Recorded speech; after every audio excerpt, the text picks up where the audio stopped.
নমস্কার দিদি, আপনি ফোন করেছিলেন তো? হ্যাঁ, আমি পারমিতা কয়েল, আমি আপনাকে ফোন করি। ইনি আমার প্রতিবেশী জীবন কাকু, জীবন চক্রবর্তী ওনার নাম। আচ্ছা আচ্ছা। মানে ওনাদের ভীষণ দুর্দশাগ্রস্ত অবস্থা, এক তো খেতে পাচ্ছেন না, তারপর ওনার বাড়ি ভেঙে পড়ে, ওনার মাথায় ছাদ ভেঙে পড়ে, ওনার 15টা সেলাই পড়েছে, হসপিটালাইজ ছিলেন। একটু চলুন দেখবো। তাই আসুন। হ্যাঁ আসুন। এই বাড়িটা নাকি? হ্যাঁ এই বাড়িটা। বাড়ির অবস্থাটা দেখুন, বাড়ির অবস্থাটাও কিন্তু খুব একটা ভালো নয়। আচ্ছা, এই যে এনারা কাকু, হ্যাঁ উনি ওনার ছেলে এবং ওনার স্ত্রী। নমস্কার, আপনারা তিনজনাই থাকেন? দিন আনি দিন খাই। হ্যাঁ হ্যাঁ, এভাবে চলে না। আর আমি কোন রকম পুজো করি, থাকলে দেয়, না থাকলে হয় না। কোন রকম অতি কষ্ট করে চলে আমাদের সংসার। আচ্ছা আচ্ছা, এইভাবে চলছে। আচ্ছা, এইটা তোমার মা নাকি? হ্যাঁ, মেন্টাল ডিফেক্ট, আমার মাথাটা একটু খারাপ আছে। বাড়ির অবস্থাটা এতটা খারাপ যে বাড়ি যে কোনো সময় যে কোনো দিক দিয়ে বারবার ভেঙে পড়ছে। এই তো এই সেদিন রিসেন্টলি কাকুর মাথায় ছাদের কার্নিস ভেঙে পড়ে 15টা সেলাই পড়ে।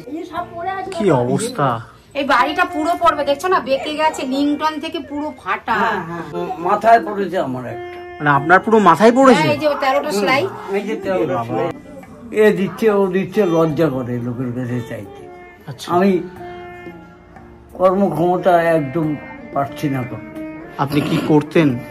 ওই টেলারিং এর কাজ, ওই ব্যান্ডেল বাজারে পঞ্চায়েতের সামনেই। আচ্ছা, দেবানন্দপুর পঞ্চায়েত, হ্যাঁ হ্যাঁ, তার সামনেই ডান দিকে দোকানটা। আচ্ছা, আপনি টেলারিং এর কাজ? হ্যাঁ হ্যাঁ, এখনো করেন? এখনো করি। আচ্ছা, ওই দোকানেই করি। 500 টাকা ভাড়া দিতে হয় আমাকে। ওই দোকান? হ্যাঁ, বলে কি একবেলা কেন, দুবেলা আসুন, নাহলে আমার দোকানের চাবি দিয়ে দেন। আচ্ছা, দেবে না দোকান। মানে ওই দোকানটা ভাড়া নিয়ে করতে হয়? ভাড়া নিয়েই করি তো। আচ্ছা, তো দোকান চলছে? ওই টুকটুক করে চলে। কোনোদিন বাজারের পয়সা হয়, কোনোদিন আবার হয় না, তাতেও চলতে হয় আমাদের।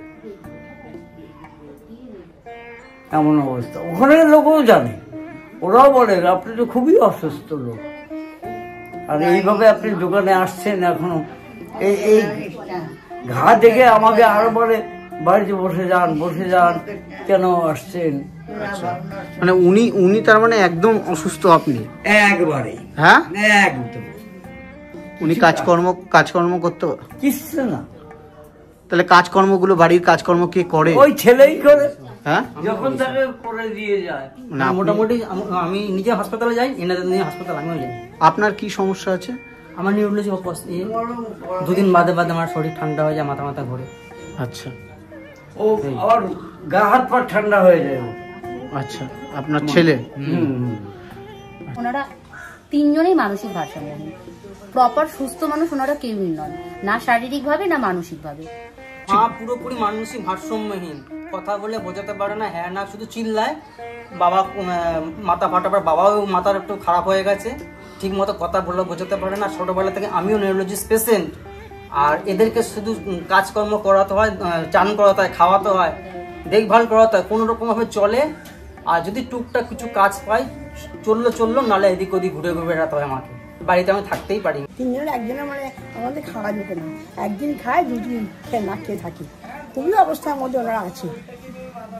দেখি তো, সেই ছেলেটা তো খুবই কষ্ট করে, মাও মানসিক ভারসাম্য, বাবাও এরকম অবস্থা। বাবা কোনো রকমে একটু সেলাই ফেলাই করে, যায় সকাল, সে ভোরবেলা চলে যাক, আসে কোনো রকম যা একটু পায় সেই দিয়ে সংসার চালায়। একদিন খাওয়া যেতে, 2 দিন খাওয়া যেতে না, এরকম অবস্থা ওদের। এইখান দিয়ে একবারে এই অবধি জল আসে। আচ্ছা, একটা তিরপল দিয়ে দিতে পারেন। তিরপল দিয়ে দিতে পারেন। ওই তিরপলটাই আমরা চাইছি। কার কাছে? ওই কমিশনারের কাছে। তো পাননি এখনো? না, তা প্রায় 15 দিন হয়ে গেছে, দেয় না। ওই ঘর বাড়ি মোছা, রান্না করা, বাসন মাজা, তারপরে বাজার করে আনা, এনাদের হাসপাতালে নিয়ে যাওয়া, ওষুধ খাওয়ানো, এই সমস্ত করতে হয়। আচ্ছা, দেখভাল করা আপনাকেই করতে হয়? আমাকেই করতে হয়। আচ্ছা, এনাদের চান করে দেওয়া, খাইয়ে দেওয়া, সবই আমাকে করতে হয়। মানে আপনি নিজেই? হ্যাঁ, আমি নিজেই করি সব। আচ্ছা, এমনি আপনি কাজকর্ম করেন না? কি করেন তাহলে? আমি ওই টুকটাক কোনো কিছু, কেউ যদি কাজকর্ম এমনি পুজো টুজো দেয়, পুজো করি, তাহলে করি, নাহলে করতে পারি না। ও, আপনি পুজো অর্চনা করেন? অর্চনা করি, তাছাড়া এমনি আর কোনো কাজকর্ম করেন না? কাজকর্ম নেই আমার কাছে। আচ্ছা, কোনো কাজ করতে পারি না। পড়াশোনা করেছিলেন? পড়াশোনা করছি, গ্র্যাজুয়েশন। হ্যাঁ, গ্র্যাজুয়েশন। আপনি গ্র্যাজুয়েট, তো আপনি কি কাজ করতে চান? হ্যাঁ। কাজ করতে পারবেন যদি কোনো কাজ দেওয়া হয়? হ্যাঁ পারবো। একদমই কোনোদিন খাচ্ছে কোনোদিন খাচ্ছে না, যেদিন জুটছে সেদিন ধরুন এক বেলার খাবারটাকে টেনে টুনে হয়তো দুটো বেলা চালাচ্ছে, বেশিরভাগটাই চিড়ে বাতাসা মুড়ি এগুলো খেয়েই দিনটা চলে। প্রত্যেক দিন খাবারটা ঠিক মতো জোটে না, এমনকি প্রত্যেক দিন 3 বেলার মধ্যে 1 বেলা ভাতটাও পায় না। যেদিন যেটুকু চাল হয়তো জোগাড় করতে পারে পুজো করে, সেই চালটা 2-1 দিন যা চলে সেটাই ওনাদের খাবার। তারপরে চিড়ে বাতাসা মুড়ি এইটুকু টুকটাক এইভাবেই চলছে। আর কখনো যদি কোনো মানুষের মনে হয় সে যেটুকু দিল, যেটা দিল সেটা দিয়ে ওই 2 দিন যা চলে, ওনাদের চলা বলতে এটাই। যাই হোক, আমি যদি আপনাকে 500 টাকা দিই তাতে চলবে? হ্যাঁ, দিন। খুশি? আচ্ছা, খুশি তো? হ্যাঁ, মানে উনিও খুশি, 500 টাকাতে আপনাদের সব হয়ে যাবে। হ্যাঁ, মানে 500 টাকা দিয়েছি তাতেই কতটা খুশি উনারা। 500 টাকাতে খুশি? হ্যাঁ, আমরা সবাই খুশি। হ্যাঁ, আমরা সবাই খুশি। আচ্ছা, যাই হোক, 500 টাকাতেই উনারা খুশি। আচ্ছা, আমি আরো 500 টাকা আপনাকে দিলাম, এবার খুশি হয়েছে? হ্যাঁ, হ্যাঁ, আন্তরিকভাবে খুব খুশি, আন্তরিকভাবে খুব খুশি হয়েছে। খুশি আপনি? আচ্ছা, আমি যদি আরো 500 টাকা আপনাকে দিই? হ্যাঁ, খুশি? হ্যাঁ, খুশি? হ্যাঁ দাদা? হ্যাঁ খুশি। আচ্ছা, আমি যদি আরো 1000 টাকা আপনাকে দিই? হ্যাঁ, খুশি হয়েছে? হ্যাঁ, খুশি তো?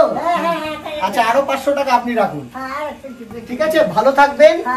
হ্যাঁ, একটু আশীর্বাদ করুন। আশীর্বাদ করি আপনারা সবাই ভালো থাকুন, উন্নয়ন করুন, আপনাদের সব রকম ঠিক আছে, এই যে এই টাকাটা দিলাম, এই টাকাটা দিয়ে আপনি খাবারের জিনিস মানে চাল ডাল তেল এগুলো কিনে নেবেন, ঠিক আছে দাদা?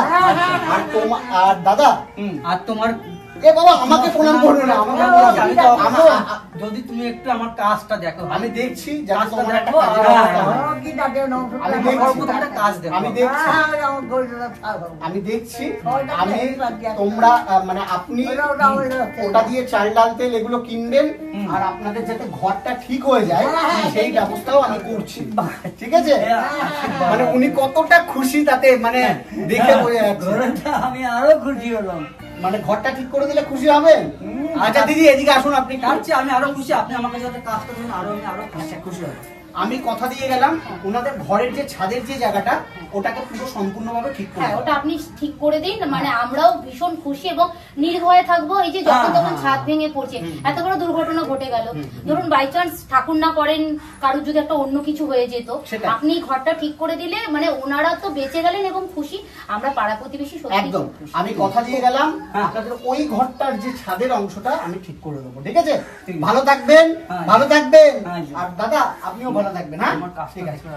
আর আপনারা যারা ভিডিওটা দেখলেন তারা এই পরিবারটার পাশে দাঁড়ানোর জন্য অনুরোধ থাকলো, প্লিজ আপনারা ভিডিওটা প্রচুর শেয়ার করবেন। ধন্যবাদ।